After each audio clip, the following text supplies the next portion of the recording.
Morning बच्चों।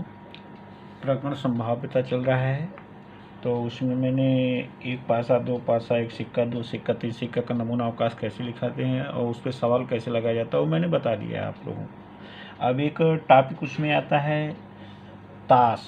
ताश का नाम सुने आप लोग? प्ले कार्ड होता है, जो लोग जुआ खेलते हैं, ताश होता ही नहीं होता है, रमी वगैरह, कुछ बच्चे जानते हैं। और उसमें देखिए उसके बारे में एक दो सवाल दिया है और उदाहरण भी दिया है, तो मैं उसको एक्सप्लेन कर लेता हूँ। और किताब में पेज नंबर 115 पर दिया गया है टॉपिक, तो इसको जो है आप समझ लीजिए। इस पे जो सवाल है मैं लगा के दे दूँगा और बाकी और प्रिपेयर करने का। पहली बात तो ताश में कुल कितने पत्ते होते हैं? ताश में कुल कितने पत्ते होते हैं? 52 पत्ते होते हैं। अगर आपने जानते हो ठीक है, मैं बता देता हूँ। ताश में कुल 52 पत्ते होते हैं। देखो, और उसमें 26 पत्ते लाल रंग के होते हैं। कितने?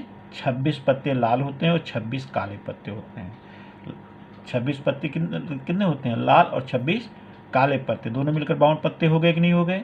अब 26 जो लाल पत्ते होते हैं उसमें 13 ठो पान होता है और 13 ठो ईंट होता है। ये ईंट और पान क्या है? उस पर पान का चित्र बना होता है और उस पर एक ईंट का, ईंट अरे पान खाते कि नहीं खाते हैं पान, वैसा।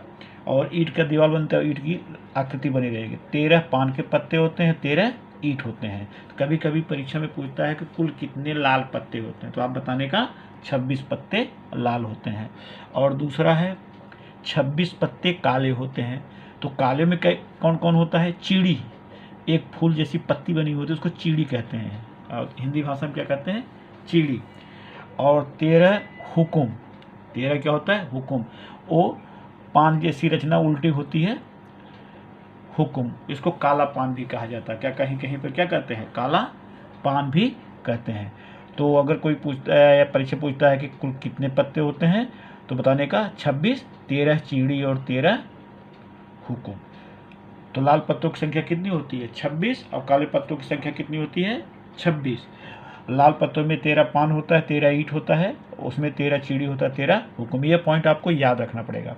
इसके बाद अब आ जाइए, और ये पत्तों की संख्या कैसे होती है? मतलब 13 पत्ते अगर पान के हैं तो कैसे होता है? एक पत्ते के ऊपर एक पान बना रहेगा, उसको एक्का कहेंगे। फिर 2 रहेगा दूड़ी, 3 रहेगा तीड़ी, 4, 5, 6, 7, 8, 9 रहेगा नाला, 10 रहेगा तो दहला।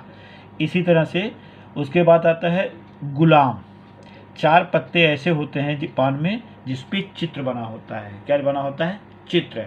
जे लिखा रहेगा, और ये क्या लिखा रहेगा? जे। उसको क्या कहते हैं? गुलाम। क्या कहते हैं? गुलाम। समझ में आया? तो पान का एक पत्ता 10 तक तो लिखा रहेगा, 10 चित्र बना रहेगा, 1 से लेकर के 10 तक। लेकिन जो 11वां पत्ता होगा उसमें 11 नहीं लिखा रहेगा, उस पर जे लिखा रहेगा। उसको क्या कहते हैं? गुलाम।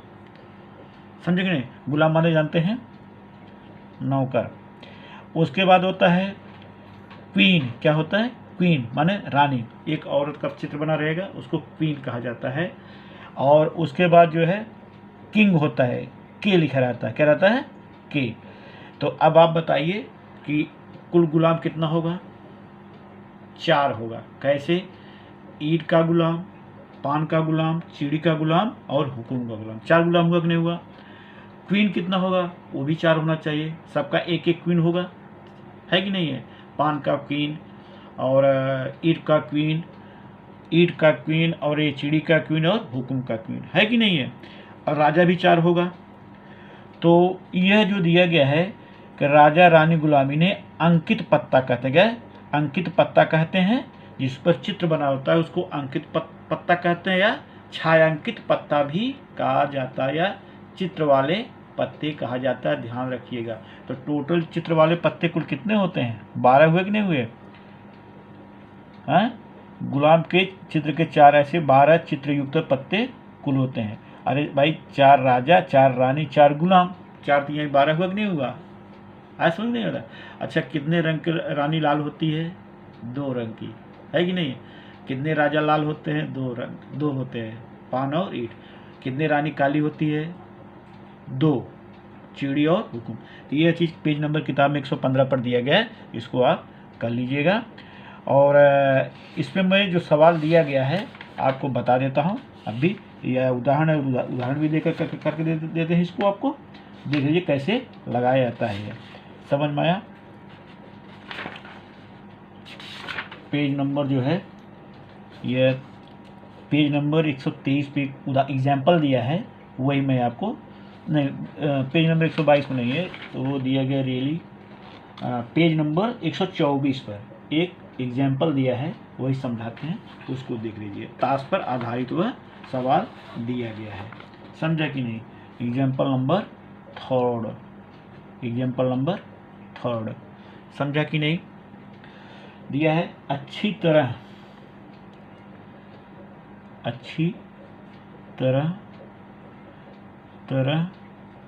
से फेंटी गई 52 पत्तों की गड्डी में से एक पत्ता निकाला गया। एक पत्ता निकाला गया हो तो निकाला गया हो तो निम्नलिखित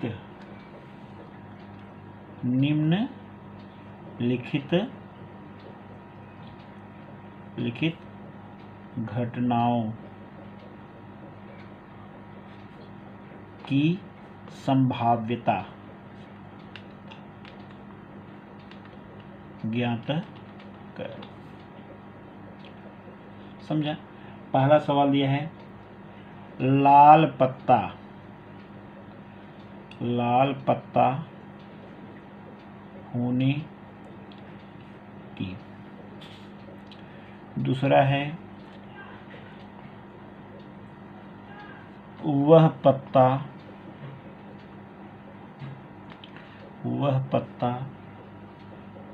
चित्रांकित हो, क्या हो, चित्रयुक्त हो, या चित्रांकित हो या छायांकित हो,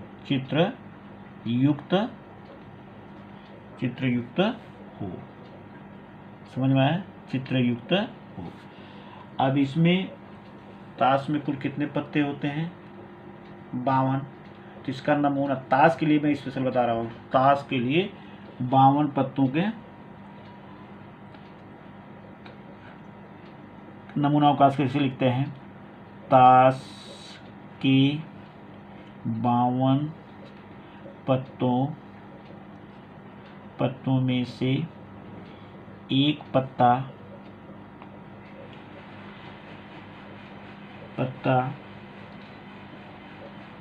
ताश के 52 पत्तों का ताश के 52 पत्तों का नमूना अवकाश ध्यान दीजिएगा। ताश का 52 पत्तों का नमूना अवकाश यस बराबर नंबर ऑफ, अगर नमूना अवकाश यस है तो नंबर ऑफ यस डायरेक्ट लिखा जाएगा कितना, 52। इसका चिड़ी पान ऐसा नहीं लिखने का। अगर नमूना अवकाश यस है, नमूना अवकाश क्या है, यस है, तो नंबर ऑफ यस कितना होगा, 52 पत्ते हैं तो 52, नंबर ऑफ यस के लिखा लेगा 52। अब ध्यान दीजिए, यहाँ पर पहली घटना क्या है, लाल पत्ता होने की। यहाँ पर थोड़ा ध्यान दीजिए कि आपको मैंने क्या बता दिया, पहले नमूना अवकाश कैसे लिखते हैं, नंबर ऑफ यस के घटकों की संख्या कैसे लिखते हैं। अब बता रहे हैं संभाव्यता कैसे निकालते हैं किसी घटना की। तो पहली घटना है, 2 घटनाएं हैं, पहली घटना को हमें मानेंगे। अगर 2 घटना दिया, पहली को ए मानो, दूसरी को बी मानो, तीसरी को सी मानो, चौथी को डी मानो, पांचवी को ई मानो। अगर प्रश्न में संभाव्यता निकालना है तो पहली घटना क्या दिया है, घटना, उसका नाम लिखो घटना ए। अगर बी रहेगी तो घटना बी लिखने का, घटना सी रहेगी तो घटना सी। घटना ए इस प्रकार, देखो कैसे लिख रहे हैं, इस प्रकार है कि लाल पत्ते होने की, लाल पत्ते की क्या है, घटना इस प्रकार है कि लाल पत्ते की। तो इसका जो है, तो कुल पत्ते कितने होते हैं, 13 13 26 अभी बताया था, इसलिए नंबर ऑफ ए बराबर कितना हो जाएगा, 26।